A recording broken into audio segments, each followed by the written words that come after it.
करता हूँ। 1993 में जब ढांचा गिरने के बाद 5 राज्यों में चुनाव हुए थे, उत्तर प्रदेश में भी हमारी सरकार नहीं बन पाई थी, यद्यपि हम सबसे बड़े दल थे। सपा बसपा कांग्रेस आई, सारे मौसेरे भाइयों ने मिलकर सरकार बना ली थी। तब एक नारा चला था, मिले मुलायम काशी राम, हवा में उड़ गए जय श्री राम। उस समय हमारी एक नेत्री ने कहा था, ये इसलिए दिख रहा है कि समाज की एकता और शक्ति में थोड़ी कमी है। जिस दिन एकता और शक्ति दिखाओगे, उस दिन जो नारा लगाते हैं कि मिले मुलायम काशी राम, हवा में उड़ गए जय श्री राम, उस दिन नारा हो जाएगा क्या मुलायम क्या काशी राम, सारे बोलेंगे जय श्री राम। और आज दिखने लगा ना, आज कोई नहीं बोलता। अच्छा, मैं आपसे अखिलेश जी थोड़ा भाई सुनिए, कितनी मजेदार। मैं ये सवाल पूछ रहा हूँ आपसे, ये सवाल पूछ रहा हूँ, एक लाइन और बोल दूं जी प्लीज गो। सर अब देखिए कैसा कैसा मजेदार बात होने लगी, कितना बदलाव आ गया। मैं तो सेंटेंस में, ममता बनर्जी चंडी पाठ करती हैं, प्रियंका गांधी जी देवी स्तुति करती हैं, अखिलेश को सपने में भगवान नजर आने लगते हैं, और केजरीवाल जी को नोट पे भगवान नजर आने लगे। कितना बदल गया इंसान। अच्छा ओके, एक अखिलेश जी आपके पास आ रहा हूं, मुझे एक बात बताइए, क्या कुछ ऐसा यहां पर नहीं दिखाई दे रहा है कि जब 2023 में, क्योंकि अभी भी मैं अयोध्या से आया हूं, मंदिर का ग्राउंड फ्लोर तैयार हो जाएगा, रामलला शायद मकर संक्रांति 2024 में विराजमान हो जाएंगे वहां पर, तो तब आपके पास भी कुछ हो गया कहने के लिए जब 24 के चुनाव आ रहे हैं कि देखिए हमने तो कहा था कि गणेश लक्ष्मी लगाओ, उन्होंने लगाया नहीं। क्या ये स्ट्रैटेजी नहीं हो सकती? देखिए आपके सामने ही इन्होंने अभी भगवान गणेश लक्ष्मी के फोटो का विरोध किया, साफ तौर पे कह रहे हैं कि अब इनको याद आ रहे हैं। सुन लीजिए आप। और दूसरी बात मैं इनसे पूछना चाहता हूं, हम क्या राम के नाम पर, हम क्या भगवान के नाम पर इनकी तरह सांप्रदायिकता और नफरत फैलाने का काम करते हैं? पूरे देश में इन्होंने भगवान के नाम पर नफरत फैलाने का काम किया। हम भगवान के नाम पर सद्भाव फैलाने का काम करते हैं। हम भगवान के नाम पर भाईचारे और एकता की बात करते हैं। अभी एक मंत्री साहब, भगवान के नाम पर अभी एक मंत्री साहब ने बकायदा, जिनको हटाया गया, उन मंत्री साहब ने बकायदा हिंदू धर्म के जितने भी देवी देवता हैं उनका अपमान खोले में किया था, मंच पर किया था। आपने खुद ही कहा ना कि उनको हटाया गया, आपने तो खुद ही उस चीज को खुद ही बता दिया कि हटाया गया। तो आपने कहा ना कि हटाया गया, तो इसलिए हम किसी देवी देवता का, भगवान का अपमान नहीं करते। अच्छा एक सवाल आपसे, मैं अखिलेश जी आपसे माफी चाह रहा हूं। और एक बात मैं बता दूं, मुझे बता दीजिए कि इतने दिन, इतनी दिवालियों के बाद एक बात बता दूं कि भारतीय जनता पार्टी से किसी को प्रमाण पत्र नहीं चाहिए। हाँ सही बात है। किसी से ये प्रमाण पत्र बांटेंगे, कौन मंदिर जाएगा नहीं जाएगा, कौन भगवान को मानेगा नहीं मानेगा। एग्री करता हूं। क्या भारतीय जनता पार्टी इस देश में प्रमाण देने लायक है? ठीक है, लेकिन और ये हमको सिखा रहे हैं राम राम जपना, पराया माल अपना करने वाले लोग। क्या बना दी इस देश की दशा?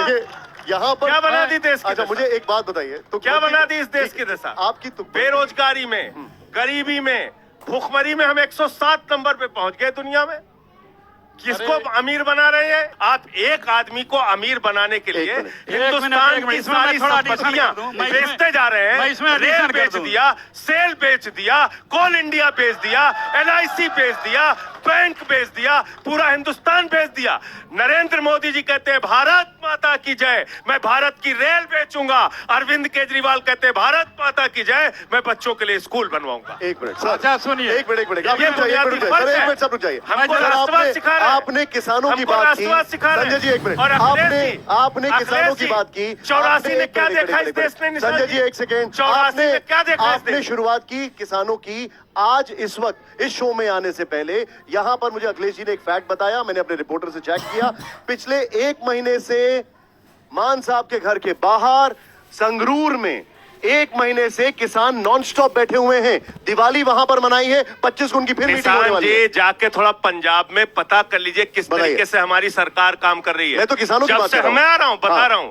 पुलिस भर्ती, शिक्षकों को परमानेंट करना, अब तक 37,000 भर्ती 6 महीने के अंदर दिल्ली की मान साहब की, भगवंत मान की सरकार वहां कर चुकी है। और दूसरा सर, क्या आप भूल गए कि सैलरी देने में कितनी देर हुई? क्या भूल गए ये बात? बिल्कुल नहीं देरी हुई। भूल गए ये आपका किस तरीके से क्राइम बढ़ा एकदम? कहां सैलरी देने में लेट हो गई? किससे आपको पता चला? अगस्त में। किससे पता क्या चला? अगस्त में फैक्ट नहीं आए थे? एकदम गलत है, पूरी गलत हूँ गलत है सुधांशु जी। क्या और मैं आपको बता दूं, और मैं आपको बता, वैसे आप संगरूर पे 300 यूनिट बिजली फ्री इनका भाई, 300 यूनिट बिजली फ्री, संगरूर पे पूछ रहा हूँ। 300 यूनिट बिजली फ्री, 51 लाख परिवारों का पंजाब में 0 बिजली का बिल आया। भगवंत मान की सरकार ने करके दिखाया।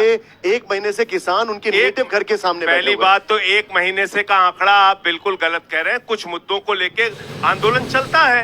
अगर किसान आंदोलन करेंगे, आंदोलन है 2-3, 4-4 वाद पंजाब के मुख्यमंत्री अपने अधिकारियों के साथ किसानों के साथ बैठक भी कर चुके हैं और एक बार उन्होंने आंदोलन किया था, 24 घंटे के अंदर उनके आंदोलन को खत्म कराया। जो किसानों का मुद्दा होगा हम उनके साथ बातचीत करके समाधान करेंगे। अभी ये जो फैक्ट बता रहा हूं बिल्कुल हम एक साल तक अभी भी चेक कर लीजिए। मैं कहता रहा हूं आपसे, जो भी उनके मुद्दे होंगे उनसे बातचीत करेंगे। हम 750 किसानों की शहादत थोड़ी लेंगे।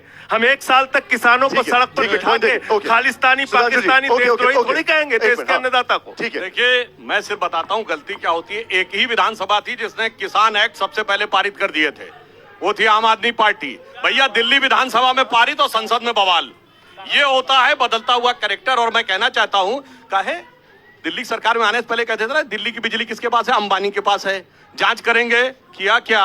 बक्सा भर के सबूत है शीला दीक्षित जी के खिलाफ, क्या कार्रवाई की बताइए। और इतना ही नहीं, अभी बोलना क्या, अभी रुकिए मान्यवर, शराब की नीति एकदम सही थी मगर पलट भी दी, विड्रॉ कर ली नीति। और उसके बाद ऐसी गजब की दिल्ली में ये लाए, कभी आपने सुना है? अरे भाई डायरेक्ट सब्सिडी देनी है, मुफ्त देना है, दो, जैसे हम लोग देते हैं डायरेक्ट बेनिफिट ट्रांसफर, उसके सीधे खाते में पैसा पहुंचता है। इन्होंने क्या कहा, 3 बिजली कंपनियां थी डिस्ट्रीब्यूशन की, एक टाटा की थी जिसपे कोई बकाया नहीं था, बाकी जिन पे 11,000 करोड़ बकाया था उनसे कहा गया कि ये जो सब्सिडी दी जा रही है इसमें एडजस्ट कर दीजिएगा।